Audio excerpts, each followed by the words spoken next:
今天分享原汁原味且无腥味，不加一滴水的白灼虾。去市场买的时候，虾还是活蹦乱跳的，买回来就全部不行了。咱们赶紧处理一下，用剪刀先将虾腔剪掉，处理起来才不扎手。再用牙签挑去虾味，在头部用手掰开，借助牙签将虾脑挑出，顺便将虾线也扯出来。这样一个完整又干净的虾就处理完了。在外面估计不会给你处理的那么干净，咱们再用水洗一洗，冲一冲，处理好的虾就是漂亮。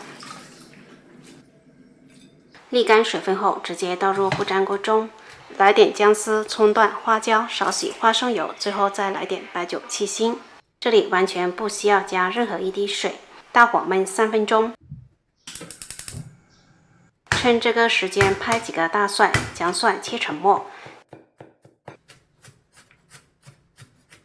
姜先切片，再切丝，最后切碎，不切碎也可以。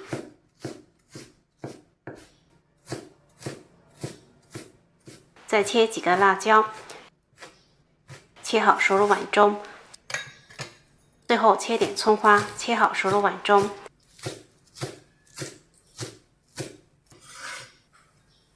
来3汤匙蒸鱼豉油，少许现磨胡椒粉，淋上热油，激发出食材的香味。最后拌匀，咱们的酱料就做好啦。来看看咱们的大虾，关火开盖，哇，太香了！这虾是完全没有水分的，原汁原味的白灼虾就可以出锅装盘啦。